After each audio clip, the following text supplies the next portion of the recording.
Hello बच्चों, कैसे हैं आप लोग।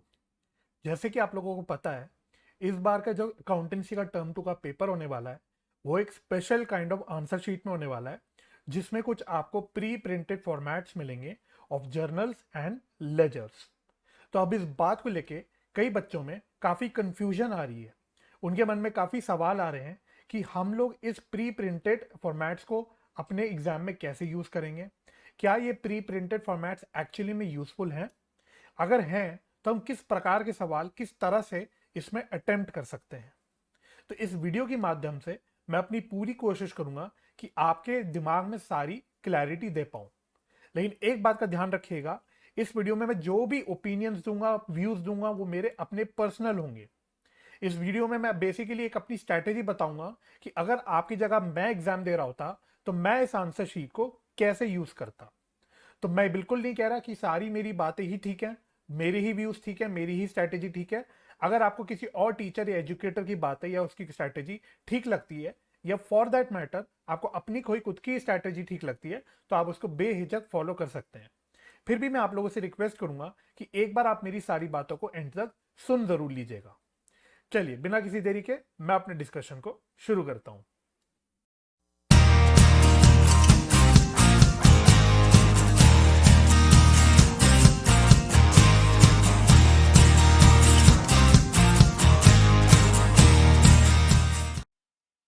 तो सबसे पहले हम लोग नजर मारते हैं कि हमारी जो एक्चुअली आंसर शीट होगी वो कैसी दिखेगी। अगर आप ये आंसर शीट का पीडीएफ डाउनलोड करना चाहते हैं तो उसका लिंक मैं डिस्क्रिप्शन में छोड़ दूंगा, आप उसको डायरेक्टली डाउनलोड कर सकते हैं। आपको किसी भी प्रकार का टेलीग्राम का चैनल या कुछ भी और करने की जरूरत नहीं है, आप स्ट्रेट अवे इसको पीडीएफ में डाउनलोड कर लेना। और बेटर ये रहेगा कि अपनी प्रैक्टिस के लिए इसका प्रिंट आउट निकाल के कुछ सैंपल पेपर सॉल्व करके जरूर देख लीजिएगा। चलिए, तो जो आपका जो आंसर शीट होगा उसमें जो पहले 16 पेजेस होंगे वो होंगे बेसिकली नॉर्मल शीट्स, यानी इस प्रकार की रूल्ड वाली शीट्स होंगे। तो पहले 16 पेजेस में कुछ भी अलग नहीं है, बिल्कुल नॉर्मल आपके आंसर शीट होंगे। उसके बाद जो आपके नेक्स्ट 8 पेजेस होंगे, यानी पेज नंबर 17 से लेके पेज नंबर 24 तक, वो उसमें आपको प्री प्रिंटेड जर्नल फॉर्मेट्स दिखेंगे। अभी मैं आपको थोड़ी देर में दिखा दूंगा कि किस प्रकार के फॉर्मेट्स आपको नजर आएंगे। एंड उसके बाद अगले 8 पेजेस में, यानी पेज नंबर 25 से लेके पेज नंबर 32 तक, आपको कुछ प्री प्रिंटेड लेजर के फॉर्मेट्स दिखेंगे। तो इस प्रकार से आपकी एक्सपेक्टेड है कि जो आंसर शीट होगी वो टूटी हुई होगी। तो फटाफट से हम एक बार फॉर्मेट्स में नजर मार लेते हैं। सबसे पहले मैं आपको दिखाता हूं जर्नल का फॉर्मेट। तो ये है आपका बेसिकली जर्नल का फॉर्मेट जो आपको पेज नंबर 17 पे मिलेगा। तो पूरे पेज में आपका प्रॉपर फॉर्मेट है, प्रॉपर कॉलम्स के साथ। डेट कॉलम है, पर्टिकुलर्स कॉलम है, लेजर फोलियो है, डेबिट अमाउंट है, क्रेडिट अमाउंट है, सब कुछ है ना। तो आपका पूरा फॉर्मेट बना हुआ है। तो आप इस फॉर्मेट में अगर आपको कोई भी जर्नल एंट्री का क्वेश्चन करना है तो इजीली सॉल्व कर सकते हो, बहुत जगह है, आराम से कर लोगे। और ऐसे ही आपको पूरे 8 पेजेस मिल जाएंगे। तो अब फटाफट से मैं आपको दिखाता हूं कि हमारा लेजर का फॉर्मेट कैसा दिखेगा। तो आपका लेजर का फॉर्मेट कुछ इस प्रकार का दिखेगा। अगेन हमारा लेजर जो प्रॉपर टी शेप में बनता है बिल्कुल वही है। सारे कॉलम्स है इसमें। ये आपका डेबिट हो गया, फिर डेट, पर्टिकुलर्स, अमाउंट, फिर ये क्रेडिट साइड का हो गया, डेट, पर्टिकुलर्स, अमाउंट। तो प्रॉपर आपका फॉर्मेट है। और यहाँ पे इनफैक्ट उन्होंने हेडिंग भी डाल रखी है। तो आप कोई भी अकाउंट बना रहे हो, फॉर एग्जाम्पल आप लोग स्पोर्ट्स मटेरियल का अकाउंट बना रहे हो तो आप यहाँ स्पोर्ट्स मटेरियल अकाउंट लिख दोगे। सब्सक्रिप्शन अकाउंट बना रहे हो तो सब्सक्रिप्शन अकाउंट लिख दोगे। तो आप जो भी अकाउंट बना रहे हो उसकी हेडिंग डाल के आप यहाँ पे काम कर सकते हो। तो इस प्रकार के आपके फॉर्मेट्स नजर आएंगे। अगेन इसमें भी आपको 8 पेजेस मिल रहे हैं। तो नंबर ऑफ, अगर मैं फॉर्मेट्स बोलूं या नंबर ऑफ पेजेस बोलूं प्री प्रिंटेड फॉर्मेट्स के, मोर देन इनफ है मेरे हिसाब से। आपके टर्म टू का जो एग्जाम पैटर्न मैंने देखा है, सारी चीजें देखी है, आपका जो ओवरऑल सिलेबस है उसको देखते हुए मोर देन इनफ आपको पेजेस मिल रहे हैं। और आपको कोई भी कमी नहीं होगी। अब आपके मन में हो सकता है सवाल आ सकता है कि जो हमें एक्स्ट्रा शीट मिलेगी तो उसमें भी क्या कुछ प्री प्रिंटेड फॉर्मेट्स होंगे। तो आप मान सकते हो, हालांकि क्लैरिटी नहीं है बट आप ऑलमोस्ट फॉर श्योर मान सकते हो कि एक्स्ट्रा शीट्स में आपको कोई भी प्री प्रिंटेड फॉर्मेट्स नहीं मिलेंगे। दैट मीन्स जो आपकी मेन आंसर शीट होगी उसी में आपको ये फॉर्मेट्स मिलेंगे। अब हमारा जो सवाल आता है कि अब हम अपने एग्जाम जो पेपर को अटेम्प्ट करेंगे उसको हम लोग कैसे अटेम्प्ट करेंगे इस अपने फॉर्मेट में। तो अगेन मैंने जैसे कि शुरुआत में भी बोला, मैं बेसिकली डिस्कस करूंगा कि अगर मैं पेपर दे रहा होता तो मैं किस प्रकार से इन फॉर्मेट्स को यूज करता, कैसे मैं अपनी सारी चीजों को पूरे आंसर शीट में प्रेजेंट करते हुए चलता। तो मैं सारी चीजें बताऊंगा और एक बार आप सारी बातें सुन लीजिएगा। मैं काफी श्योर हूं कि आपको कुछ ना कुछ क्लैरिटी मिलेगी और आपको कुछ ना कुछ इससे बेनिफिट मिलेगा। तो फटाफट से हम क्या करेंगे कि अपनी सारी बातें डिस्कस करने के लिए जो सीबीएसई का टर्म 2 का सैंपल पेपर है उसको खोल के उसके रेफरेंस में हम सारी डिस्कशन करेंगे। Don't get me wrong, sample paper मैं यहाँ आंसर शीट में नहीं सॉल्व कर रहा, सिर्फ उस सैंपल पेपर की हेल्प से बताने की कोशिश करूंगा कि आप कैसे कैसे चीजों को प्रेजेंट कर सकते हो, कैसे अटेम्प्ट कर सकते हो। तो फटाफट से मैं आपके सामने एक बार जो सैंपल पेपर है टर्म 2 का सीबीएसई का वो खोल लेता हूँ। तो ये मैंने आपके सामने टर्म 2 का सैंपल पेपर खोल दिया है। तो मैंने ऑलरेडी पूरे सैंपल पेपर पे डिटेल डिस्कशन कर रखी है, पूरी सॉल्व कर रखी है। अगर आपने अभी तक वो नहीं देखी है और अगर आप वो देखना चाहते हैं, इंटरेस्टेड है, तो आप देख सकते हैं, लिंक मैं आई बटन पे छोड़ दूंगा। चलिए, तो जैसे कि अगर मैं पार्ट ए की बात करूं, देखो आपको mainly part A and part B attempt करना है, ठीक है। मैं जैसे कि हर बारी बोलता हूं, मैं कंप्यूटर्स इन अकाउंटिंग की बात नहीं करता। मैं अज्यूम करता हूं मेजोरिटी जो बच्चे होते हैं पार्ट ए तो खैर कंपलसरी होता है, और साथ में पार्ट बी करते हैं जिसमें हम लोग एनालिसिस ऑफ फाइनेंशियल स्टेटमेंट्स की बात करते हैं। तो अगर मैं सबसे पहले पार्ट ए को छोड़ के पार्ट बी पे आऊं, तो पार्ट बी में हम देखते हैं क्या है। पार्ट बी जो कि आपका 10 नंबर का है, इसमें आपके बेसिकली क्या है, 10th क्वेश्चन जो होगा आपका, वो होगा बेसिकली थ्योरी का क्वेश्चन, कैश फ्लो स्टेटमेंट का। क्वेश्चन नंबर 11 आपका common size statement, comparative statement, उसके ऊपर क्वेश्चन होगा। तो क्वेश्चन 10 की बात करूं, थ्योरेटिकल है तो उसमें तो हमें फॉर्मेट्स की जरूरत नहीं। क्वेश्चन 11 में हमें कॉमन साइज स्टेटमेंट या कंपैरेटिव स्टेटमेंट बनाना है, तो उसका अपना तो खुद का कुछ फॉर्मेट होता है, बैलेंस शीट का, पीएनएल का। तो वहां पे भी हमें जर्नल और लेजर का कोई फॉर्मेट का यूज नहीं आएगा। एंड अगेन लास्ट जो क्वेश्चन है, क्वेश्चन नंबर 12, जो कैश फ्लो स्टेटमेंट का क्वेश्चन है, यहाँ पे भी अपना हम लोग अलग फॉर्मेट कैश फ्लो स्टेटमेंट का यूज करते हैं। यहाँ पे भी हमको कोई भी जर्नल और लेजर का फॉर्मेट यूज नहीं करना होता। हाँ, आपके मन में ये आ सकता है कि सर कैश फ्लो स्टेटमेंट के क्वेश्चंस में हमें वर्किंग नोट्स में कभी कभी हम लेजर्स बनाते हैं, तो क्या वो लेजर्स बनाने के लिए हम लोग जो प्री प्रिंटेड फॉर्मेट है वो यूज करें?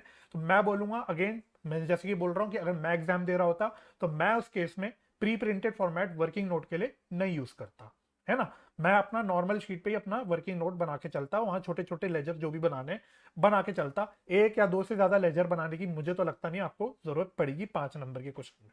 तो ये तो मेरी पार्ट बी की बात होगी खत्म। तो इनक्रक्स पार्ट बी में मैं कह सकता हूं कि मेरे को प्री प्रिंटेड फॉर्मेट्स की कोई भी आवश्यकता नहीं पड़ेगी। तो यानी कि अब जो भी हम प्री प्रिंटेड फॉर्मेट्स यूज करेंगे वो पार्ट ए में ही यूज करेंगे।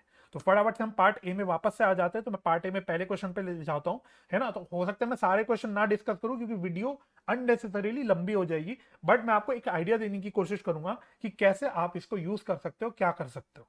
तो जैसे कि जो क्वेश्चन नंबर 1 यहाँ पे है, वो है बेसिकली इसमें आपको निकालना है स्टॉक ऑफ मेडिसिन कंज्यूम, है ना। ये क्वेश्चन आया था कि स्टॉक ऑफ मेडिसिन कंज्यूम जो आप इनकम एंड एक्सपेंडिचर अकाउंट में डेबिट करते हो वो कितना होगा। अब आपको जैसे कि पता है यहाँ पे कैलकुलेशन करने के दो तरीके होते हैं। पहला तरीका होता है कि आप स्टेटमेंट फॉर्म में उसको कैलकुलेट करो। तो अगर आप स्टेटमेंट फॉर्म में उसको कैलकुलेट करते हो तो ऑब्वियसली आपको कोई भी फॉर्मेट वगैरह बनानी नहीं, वो तो आप फिर अपना नॉर्मल शीट पे कर लोगे सॉल्व। लेकिन अगर आप जो दूसरा तरीका यूज करते हो, जो मैं बेसिकली ज्यादा प्रेफर करता हूं खुद भी और बच्चों को यूज करने भी बोलता हूं, उसमें हम लोग लेजर बना के कैलकुलेशन करते हैं। अब इस क्वेश्चन में क्या था, आपको क्रेडिटर्स की भी इंफॉर्मेशन दी थी, स्टॉक की भी इंफॉर्मेशन दी थी। हालांकि इस क्वेश्चन में हमने डिस्कस कर लिया था कि क्रेडिटर्स का अकाउंट बनाने की जरूरत नहीं, क्योंकि इसमें क्रेडिट परचेजेस ऑलरेडी दे रखी है। यानी कि इस क्वेश्चन को अगर आपको लेजर फॉर्म में सॉल्व करना है तो आपको खाली एक स्टॉक ऑफ मेडिसिन अकाउंट बनाने की जरूरत पड़ेगी। तो अब यहां पे क्या कर सकते हो, यहां पे आप प्री प्रिंटेड फॉर्मेट को यूज कर सकते हो। अब इसको आपको करना कैसे है, मतलब मैं अगर करता तो कैसे करता इसको प्रॉपर सिस्टमैटिक वे में। तो मैं फटाफट से अपनी आंसर शीट में आ जाता हूं दोबारा से। तो जैसे कि आपको पता है जो लेजर जो आपका लेजर का फॉर्मेट है वो क्वेश्चन नंबर पेज नंबर 25 से स्टार्ट हो रहा है ना। तो मैं पेज नंबर 25 का लेजर फॉर्मेट यूज करता। तो मैं क्या करता, यहाँ पे आपका जो मेन मेरा आंसर शीट है, यहाँ पे लिखता क्वेश्चन नंबर 1, और क्वेश्चन ने जो आपसे मांगा है एक्चुअली वो लिख लेता। मैं लिखता जैसे कि बोला है कि स्टॉक ऑफ मेडिसिन कंज्यूम निकालो, तो मैं लिखता कि stock of medicine consumed is equal to जो भी आंसर है, मुझे आंसर याद नहीं, तो जो भी मेरा आंसर आता मैं यहां पे लिख लेता। तो मेन जो क्वेश्चन ने मांगा है उसका मैं आंसर लिख देता, और फिर मैं नीचे लिखता रेफर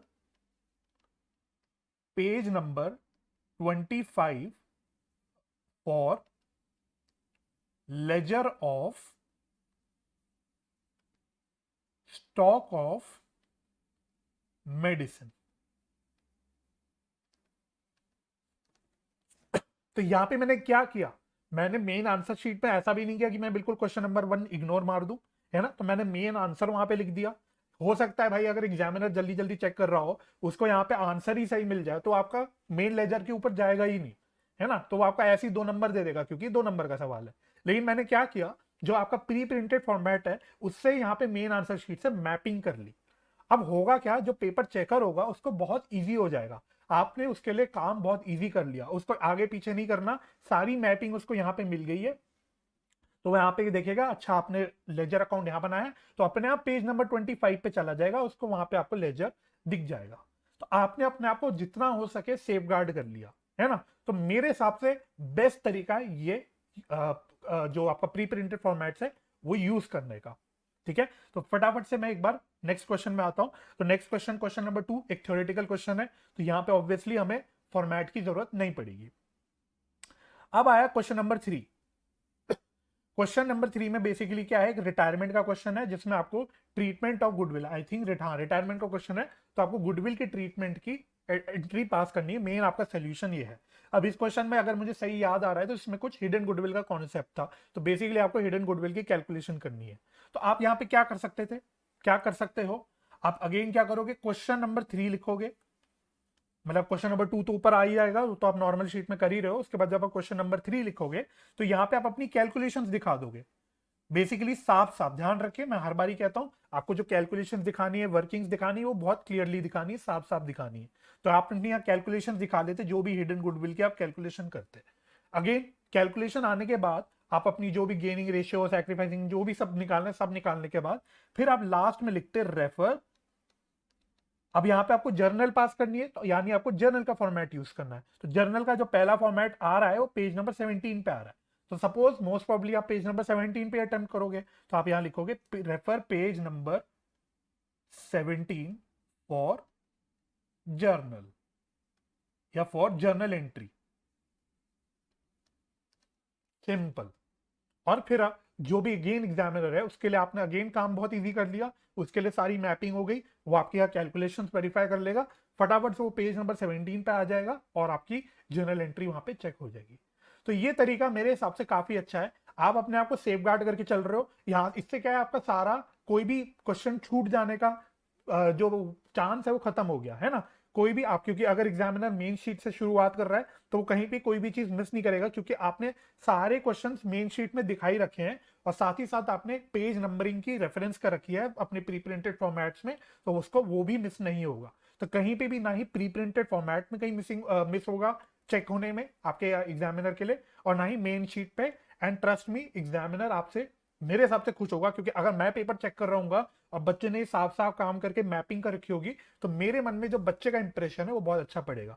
ये बात मैं अपनी पुरानी वीडियो में भी बता चुका हूँ। मैंने ऑलरेडी एक वीडियो बनाई थी जिसमें मैंने डिटेल में डिस्कस किया था कि आप अकाउंट्स का पेपर कैसे अटेम्प्ट कर सकते हो। उस वीडियो का लिंक भी मैं आई बटन पे छोड़ दूंगा। तो मैंने उस वीडियो में भी बोला था कि जो पेपर चेक करता है, बोर्ड के पेपर चेक करता है, वो आपको नहीं जानता, वो स्टूडेंट को नहीं जानता वो किसका पेपर चेक कर रहा है। तो आपके बारे में वो जो भी इंप्रेशन बनाता है या बनाती है, वो आपके एग्जाम, आपकी जो आंसर शीट है उससे बनाती है या बनाता है। तो आपको क्या करना है, अपना अच्छा इंप्रेशन डालना है थ्रू योर आंसर शीट। तो अगर मेरे को ऐसा आंसर शीट दिख जाए, मैं चेक कर रहा हूं, तो भाई मेरे मन में तो बहुत अच्छा इंप्रेशन क्रिएट होगा उस बच्चे का, मैं बहुत खुश हूंगा, और मैं इस पॉजिटिव बच्चे के पॉजिटिव जो इंप्रेशन है वो बना के पूरा पेपर आपका चेक करूंगा। तो आपके लिए ऑलवेज बेनिफिशियल होगा, है ना। तो फटाफट से, मैं सारे एक एक क्वेश्चन नहीं देख रहा, मैं आपको ऊपर ऊपर से नजर जो डाल के बता रहा हूं। अब आपको आइडिया लग ही गया होगा कि आप लोगों को कैसे अटेम्प्ट करना है, या फॉर दैट मैटर मुझे बोलना चाहिए कि मैं कैसे अटेम्प्ट करता। तो क्वेश्चन नंबर 4 देखोगे, तो क्वेश्चन नंबर 4 क्या है, उसमें 2 चॉइसेस है। अब क्वेश्चन नंबर 4 में एक तो आपको सब्सक्रिप्शन कैलकुलेट करना है, अमाउंट ऑफ सब्सक्रिप्शन रिसीव।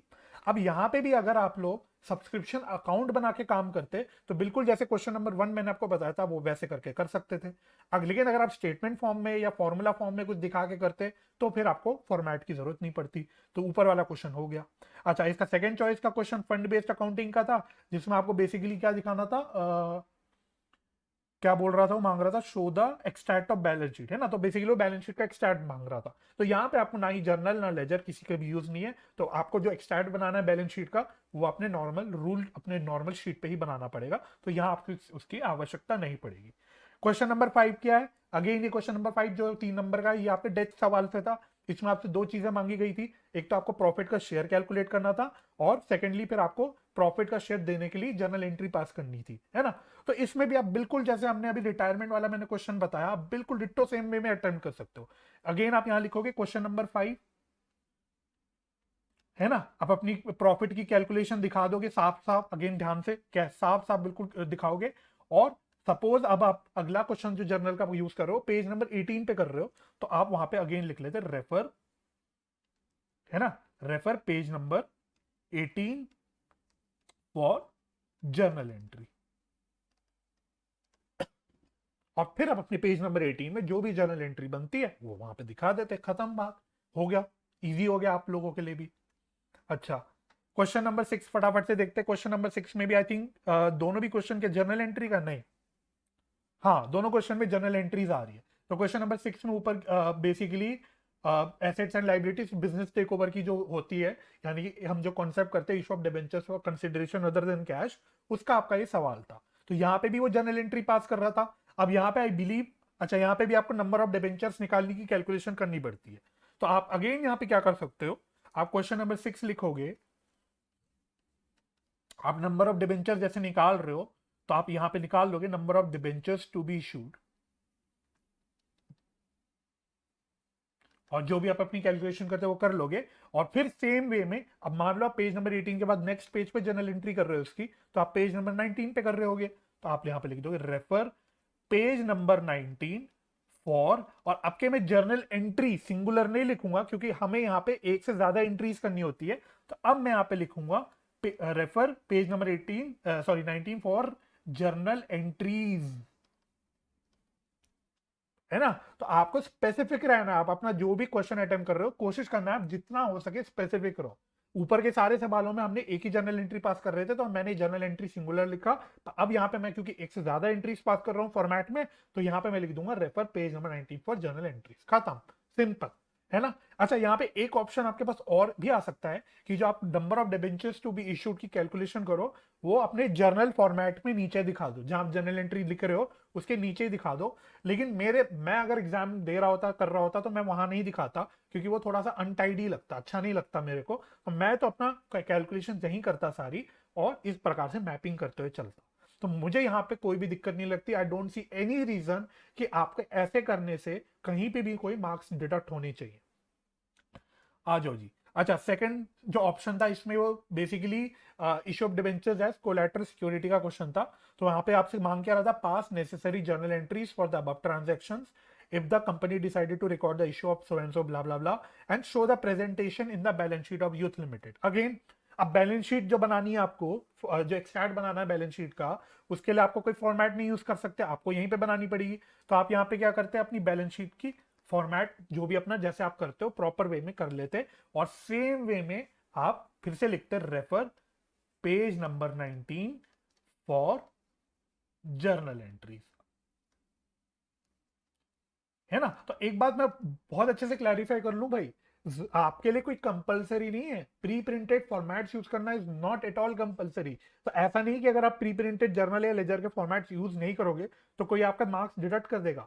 अगर आप अल्टीमेटली कंफर्टेबल नहीं फील कर रहे, आपको लगता है कि नहीं हम अपना नॉर्मली ही करेंगे, अपनी मेन शीट पे पूरा पेपर सॉल्व करेंगे, तो आप बिल्कुल आराम से कर सकते हो, कोई भी प्रकार की दिक्कत नहीं है। तो प्री प्रिंटेड फॉर्मेट्स आपकी सहूलियत के लिए दिया जा रहा है कि अगर आपको थोड़ा सा लगता है कि आपको टाइम बचाना है तो आप बचा सकते हो, लेकिन ऐसा नहीं है कि अगर आप प्री प्रिंटेड फॉर्मेट्स यूज नहीं करोगे तो कहीं आपके नंबर डिडक्ट हो जाएंगे या आपको पेपर सॉल्व करने में टाइम ऐसा लगेगा कि आपका पेपर छूट जाएगा, नथिंग लाइक दैट, है ना। आपको तो ये सहूलियत दी गई है, हमने भी पेपर दिए, हमने तो पूरे 80 नंबर के पेपर दिए 3 घंटे में, आप 40 नंबर का पेपर यहाँ दे रहे हो 2 घंटे में। तो हमने तो कभी भी प्री प्रिंटेड फॉर्मेट्स में कभी यूज नहीं किया, हम तो सारा काम ऐसे ही करते थे मेन शीट में। तो इट्स नॉट लाइक कि आप वो कर नहीं सकते, आराम से कर सकते हो, 2 घंटे से कम में पेपर आप सॉल्व कर सकते हो अगर आपने प्रॉपरली तैयारी कर रखी है प्रोवाइडेड तो, है ना। तो ऐसा कुछ नहीं है। तो आप ये भी कर सकते हो कि अगर आपको लगता है कि यार जर्नल एंट्री हम इधर कर रहे हैं, बैलेंस शीट हम इधर बना रहे हैं, हमें कुछ अच्छा नहीं लग रहा, तो आप फिर ये भी कर सकते हो कि यहीं पे आप पूरा पेपर पे जो जर्नल है बैलेंस शीट है नॉर्मली अपने आप बना के यहाँ पे सॉल्व कर लो, नो प्रॉब्लम एट ऑल, ठीक है। आ जाओ जी। अच्छा, क्वेश्चन नंबर 7 क्या है, 7 में दो ऑप्शन थे। एक पहला ऑप्शन था आपका डिसोल्यूशन से क्वेश्चन था जिसमें आपको रियलाइजेशन अकाउंट से रिलेटेड सारी एंट्रीज पास करनी थी। तो अगेन यहाँ पे तो आपको कोई ऐसा आई डोंट बिलीव कैलकुलेशन भी करनी थी, तो यहाँ पे आपको स्ट्रेट फॉरवर्ड एंट्रीज पास करनी है, तो यहाँ पे आप पूरा जनरल फॉर्मेट यूज कर सकते हो। तो आप क्या करोगे, इवन दो क्वेश्चन नंबर 7 में अगर आपको कोई कैलकुलेशन नहीं दिखानी पड़ रही, आप फिर भी यहाँ क्या करो, क्वेश्चन नंबर 7 लिखो और अगेन यहाँ पर रेफरेंस डाल दो। अब मान लो पेज नंबर 20 पे कर रहे हो इसकी entries, refer page number 20 for journal entries. आप अपने आप को सेफ गार्ड कर रहे हो कि भाई एग्जामिनर पेपर चेक करते हुए कहीं मिस ना कर जाए गलती से। अगर आप यहाँ क्वेश्चन नंबर 7 लिखो ना, सीधा 8 कर लो, तो एग्जामिनर हो सकता है भूल जाए, वो देखना ही भूल जाए आपका लास्ट का फॉर्मेट, या फिर उसके लिए दिक्कत हो जाएगी। आप अपने आप को थोड़ा सा रिस्क में डाल रहे हो, तो इससे आपने अपने आप को सेफ गार्ड कर दिया, कोई भी प्रोबेबिलिटी नहीं बची, कोई भी चांस नहीं बचा कि आपका ये क्वेश्चन चेक होने से बच जाए, है ना। तो आप ऐसे कर सकते हो। अब जहां पे बहुत सारे बच्चे अटकते हैं, जहां पे बहुत सारे बच्चों के डाउट्स आते हैं, कमेंट्स आते हैं, अब वो उस पॉइंट पे आते हैं। जो आपका सेकेंड पार्ट था क्वेश्चन का, इसमें आपको रीवैल्यूएशन अकाउंट बनाना था और पार्टनर्स कैपिटल अकाउंट बनाना था। 5 नंबर का ये सवाल था पूरा। अब यहाँ पे क्या है, दिक्कत क्या है कि जो रीवैल्यूएशन अकाउंट है वो तो आप लेजर के फॉर्मेट्स में बना सकते हो, कोई दिक्कत की बात नहीं है।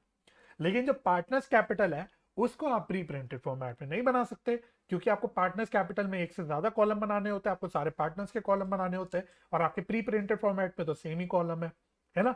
तो यहाँ पे आपके पास एक दो ऑल्टरनेट, बल्कि मैं मानूंगा 3 ऑल्टरनेटिव आ गए। एक बार काम करते हैं हम लोग वापस से प्री प्रिंटेड लेजर फॉर्मेट में जाते हैं, फिर मैं आप अपनी अपनी बात कंटिन्यू करता हूँ। तो आपको जैसा कि दिख रहा है इस फॉर्मेट में कहीं भी आपके लिए स्कोप नहीं बचा कि आप 3 कॉलम्स एडजस्ट कर लो या कुछ कर लो, जुगाड़बाजी कर लो, नहीं कर सकते, है ना। और करने भी जाओगे, अगर कोशिश भी करोगे तो सब गड़बड़ हो जाएगी, अनटाइडी हो जाएगा। तो आप क्या कर सकते हो उस सवाल में, रीवैल्यूएशन अकाउंट तो इसमें आराम से बना सकते हो, क्योंकि रीवैल्यूएशन अकाउंट तो आपका नॉर्मल लेजर फॉर्मेट में बनता है। लेकिन कैपिटल अकाउंट बनाना है आपको, तो उसके लिए आपको अपने नॉर्मल शीट पे ही जाना पड़ेगा। तो अब आप यहाँ पे क्या कर सकते हो, आपके पास 2 ऑल्टरनेटिव्स है, 3 भी नहीं बोलूंगा मैं, 2 ही बोलूंगा ऑल्टरनेटिव्स। मैं एक ऑल्टरनेटिव ये मान के चल रहा था कि आप यहाँ पे 3 कॉलम एडजस्ट कर लो, लेकिन तब भी नहीं हो पाएगा, वो बहुत बेकार हो जाएगा। सबसे बड़ी बात, यहाँ अमाउंट लिखा हुआ है, आपको यहाँ पार्टनर का नाम भी लिखना पड़ता है, तो बहुत सारी प्रॉब्लम्स है, जो यानी कि in short partners capital account इसमें नहीं बन सकता। रिवैल्यूएशन अकाउंट अलबत्ता बन सकता है। तो रिवैल्यूएशन अकाउंट आपके पास पहला ऑल्टरनेटिव ये है कि आप यहाँ बना लो, और पार्टनर्स कैपिटल आप अपने नॉर्मल शीट पे बना दो, है ना। तो अब उसमें आप काम कैसे करोगे, एक बार मैं फटाफट से बता देता हूँ।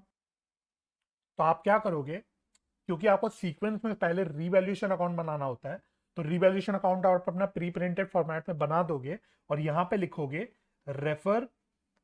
अब कौन सा पेज नंबर ले रहे हैं हम लोग, सपोज हम पेज नंबर ले रहे हैं 26, है ना। 25 आई थिंक हमने यूज कर लिया था, मान लो हमने 2 पेज ऑलरेडी यूज कर लिए, तो अब मान लो हम पेज नंबर 27 यूज कर रहे हैं लेजर फॉर्मेट का। तो आप क्या लिखोगे, refer page number 27 for revaluation account. और फिर अपना जो पार्टनर्स कैपिटल है वो अपने आप फॉर्मेट बना बना के आप यहाँ बना दोगे। तो एक तो तरीका ये है आप लोगों के लिए, है ना। और दूसरा तरीका वही है, फिर अगर आपको वही अनकंफर्टेबल लग रहा है कि भाई मैं आधा सोल्यूशन वहां दिखा रहा हूँ, आधा यहाँ दिखा रहा हूँ, हमको कुछ सही नहीं लग रहा, अगर आपको ऐसी फीलिंग आती है तो कोई बात नहीं, आप अपना रिवैल्यूएशन अकाउंट वगैरह सब यहीं पे बना दो, अपना नॉर्मली खुद फॉर्मेट बना के सॉल्व कर लो, है ना। तो आप दोनों में से कोई भी तरीका यूज कर सकते हो मेरे हिसाब से, ठीक है। आ जाओ जी, फटाफट से चलते अपने आगे के सवाल पे। और क्या सवाल था आपका, अच्छा क्वेश्चन नंबर 8 क्या था। अब जरूरी नहीं कि क्वेश्चन नंबर 8 ऐसा ही आए, तो कुछ कह नहीं सकते, लेकिन मैं फिर भी इसी स्पेसिफिक पेपर की बात करता हूँ। क्वेश्चन नंबर 8 में आपसे अलग अलग 5 छोटे छोटे पार्ट्स दिए थे, बेसिकली एक छोटा सा केस स्टडी टाइप कुछ दिया था, और उसके ऊपर आपको 5 छोटे छोटे एक एक नंबर के सवाल दिए थे। तो जैसे कि पहला सवाल था नंबर ऑफ डिबेंचर्स हमें कैलकुलेट करना था, उसके लिए आपको फॉर्मेट की जरूरत नहीं है, तो आप उसमें फॉर्मेट बनाने की जरूरत नहीं, आप कर लोगे अपना नॉर्मली। तो 1 करके तो आप दिखा दोगे अपना नॉर्मल कैलकुलेशन। फिर सेकंड में आपको क्या करना था, इसमें आपको एक जनरल एंट्री पास करनी थी for the allotment of debentures. तो यहां पे आप क्या कर सकते थे, अब इवन अगर आप थर्ड पॉइंट भी देखो, थर्ड और सेकंड दोनों में आपको जनरल एंट्रीज पास करनी थी, है ना। तो आप ऐसे ही लिख सकते थे, आप लिखोगे सेकंड एंड थर्ड रेफर। अब हम जो भी पेज नंबर ले रहे हैं, अब मेरे ख्याल से हम लोग पेज नंबर लेंगे कौन सा, 28, है ना। तो आप refer page number 28 for journal entries, ऐसे लिख दोगे, और अपनी सेकंड और थर्ड में जो आपको जर्नल एंट्रीज पास करनी है वहां प्रॉपर्ली पास कर लोगे, सेकंड और थर्ड पार्ट दोनों का। अच्छा, फोर्थ पार्ट में क्या करना था आपको, अमाउंट ऑफ फिक्स्ड ऑब्लिगेशन मतलब इंटरेस्ट की कैलकुलेशन करनी थी, तो यहाँ आपको कोई फॉर्मेट की जरूरत नहीं है, तो यहाँ आप अपना फोर्थ नॉर्मल सॉल्व कर दोगे। और फिर फिफ्थ में आपको क्या करना था, आपको loss on issue of debenture account बनाना था। यहाँ पे आप लेजर यूज कर सकते हो। अच्छा नहीं, जर्नल एंट्रीज के लिए हमें पेज नंबर 28 नहीं लेना था, सॉरी। जर्नल एंट्रीज के लिए मेरे को कौन सा पेज नंबर लेना था, पेज नंबर 20 लेना था, सॉरी, है ना। तो पेज नंबर 20 हमको लेना था, और दो ही एंट्री इसमें, 2 या 3 एंट्री पास करनी थी, तो एक पेज में आराम से आ जाता। तो एक पेज नंबर 20 में आपको सेकंड और थर्ड पार्ट की दोनों की एंट्रीज आ जाती, तो आप यहाँ पे कर लेते। फोर्थ पार्ट में हमने बोल दिया इंटरेस्ट की हम कैलकुलेशन दिखा देंगे, और फिफ्थ पार्ट में उसने prepare loss on issue of debentures बोला था, तो यहाँ पे आप बोल सकते थे रेफर पेज नंबर 28, है ना, refer page number 28 for loss on issue of debenture account. खत्म।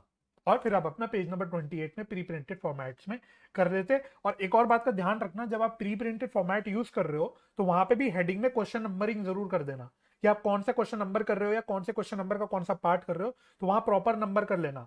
तो अगेन अगर मैं यहाँ पे बोल रहा हूँ फॉर एग्जाम्पल फिफ्थ पार्ट में अटेम्प्ट कर रहा हूँ और मैं loss on issue of debenture account बना रहा हूँ फॉर्मेट में, तो मैं क्या करूंगा, तो मैं अपने प्री प्रिंटेड फॉर्मेट में जल्दी जल्दी चला जाता हूं।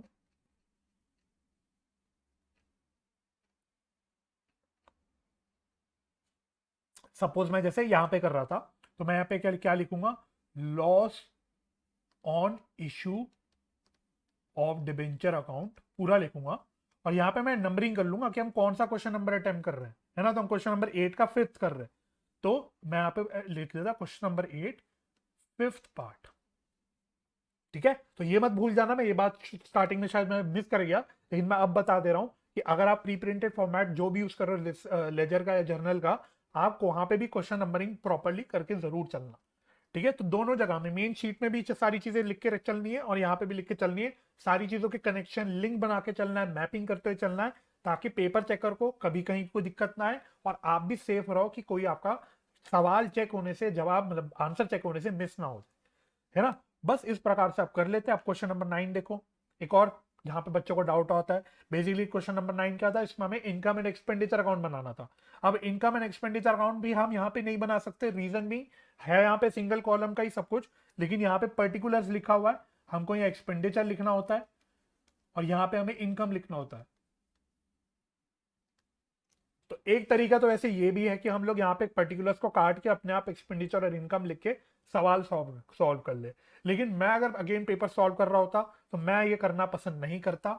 मैं क्या करता, मैं इस सवाल को अपना नॉर्मली मेन शीट पे अटेम्प्ट करता, है ना। तो इस सवाल को मैं अपना मेन शीट पे अटेम्प्ट कर लेता। तो ये सारी मेरी बातें थी। तो क्या अब जो सवाल आ रहा है, क्या ये जो प्री प्रिंटेड फॉर्मेट्स है, इस ये आपके लिए क्या यूजफुल है कि नहीं, तो आंसर है यस, यूजफुल तो है। तो जैसे कि अभी मैंने आपको एक एक सवाल में दिखाया, ऐसा नहीं है कि आप उसको यूज नहीं कर पा रहे, आप उसको आराम से यूज कर पा रहे हो। तो आप कह सकते हो कि अगर आपको टाइम बचाना है, तो वो टाइम बचाने के लिए मैं कह सकता हूँ, डिपेंडिंग ऑन कि आप कितने फास्ट कर लेते हो, आप अपने आप फॉर्मेट्स कितने फास्ट बनाते हो, मैं एग्ज्यूम करता हूँ कि आप 5 to 10 मिनट्स आराम से एटलीस्ट बचा सकते हो प्री प्रिंटेड फॉर्मेट्स यूज करके। एट द सेम टाइम मैं ये भी नहीं कहता कि अगर आप प्री प्रिंटेड फॉर्मेट्स यूज नहीं करोगे तो भाई गारंटीड है कि आपका पेपर छूट जाएगा, बिल्कुल नहीं ऐसा है भाई। आज तक सारे बच्चे देते आए हैं, पूरी दुनिया देते आई है विदाउट प्री प्रिंटेड फॉर्मेट्स में अकाउंट्स का पेपर। हमने अपनी जिंदगी में 11 12 सीए लेवल के पेपर, सब में अकाउंट्स के पेपर हम देते ही हैं। तो हम लोगों ने सारे दिए, अपने बीकॉम लेवल पे अकाउंट्स के पेपर दिए without any pre printed format. तो नथिंग लाइक दैट कि भाई आपका पेपर छूट जाएगा, तो ये कोई टेंशन आपको बिल्कुल नहीं लेनी। अगर आप at the end of the day नहीं कंफर्टेबल हो प्री प्रिंटेड फॉर्मेट्स में, तो छोड़ दो उसको, आप अपना मेन शीट पे सवाल करते रहो, है ना। तो कोई दिक्कत की बात नहीं है। तो यस, यूजफुल है, at the same time compulsory नहीं है। ये मेरा ओपिनियन है, और मैंने आपको पूरा डिटेल में बता दिया कि कैसे आप अपनी वर्किंग कर सकते हो, प्रेजेंटेशन कर सकते हो, किस प्रकार से आपको मैपिंग करके चलनी है और सारी चीजें करके चलनी है। फिर भी अगर आपको मेरी बात फॉलो करने में थोड़ी सी दिक्कत लगती है, आपको लगता है कि आप श्योर नहीं फील करते कि इससे हम लोग सेफ रहेंगे कि नहीं, आप एक काम जरूर कर सकते हो, आप अपने इस स्ट्रैटेजी को डिस्कस कर सकते हो अपने स्कूल के टीचर के साथ। अगर आपके जो स्कूल के अकाउंट्स के टीचर हैं वो अंडरस्टैंडिंग है, सुनते हैं आपकी बात, तो आप एक बार ये तरीका उनसे डिस्कस करके उनसे भी कंफर्म कर लेना कि क्या ये तरीका आप यूज कर सकते हो नहीं या नहीं। एंड अगेन आपके पास एक और ऑल्टरनेटिव, अगर आपको कोई और टीचर एजुकेटर की बात सही लगती है, कोई और स्ट्रैटेजी बेटर लगती है, तो बेहिचक उसको भी आप फॉलो कर सकते हैं। तो ये मेरी अपनी खुद की स्ट्रैटेजी थी, ये मेरे खुद के व्यू पॉइंट्स थे, सारी बातें थी। ठीक है। अगर सीबीएसई, वैसे जिसकी चांसेस नहीं है, अगर सीबीएसई कल को कोई गाइडलाइंस निकालती है कि आप इसको कैसे यूज कर सकते हो, देन तो ऑब्वियसली हम लोग उसको फॉलो करेंगे, जिसकी प्रोबेबिलिटी मैं कहता हूँ 1% या 2% ही कह सकता हूँ है। मुझे नहीं लगता सीबीएसई कोई ऐसी कोई गाइडलाइन निकालेगा। अगर बाय एनी चांस सीबीएसई कोई गाइडलाइन निकालता है इसके ऊपर, तो मैं अगेन वीडियो बना के आपको सारी बातें बता दूँ। तो मैं उम्मीद करता हूं आपने मेरी सारी बातें एंड तक सुनी होगी। अगर आपको मेरी बातों में कुछ दम लगा है, कुछ आपको हेल्पफुल लगी है मेरी बात, तो इसको वीडियो को लाइक जरूर करिएगा और इसको अपने दोस्तों के साथ शेयर भी कर दीजिएगा। और मुझे कमेंट्स में जरूर बताइएगा कि आप लोग किस हद तक मेरी सारी स्ट्रैटेजी को, मेरे व्यूज को, मेरे तरीके को एग्री करते हैं।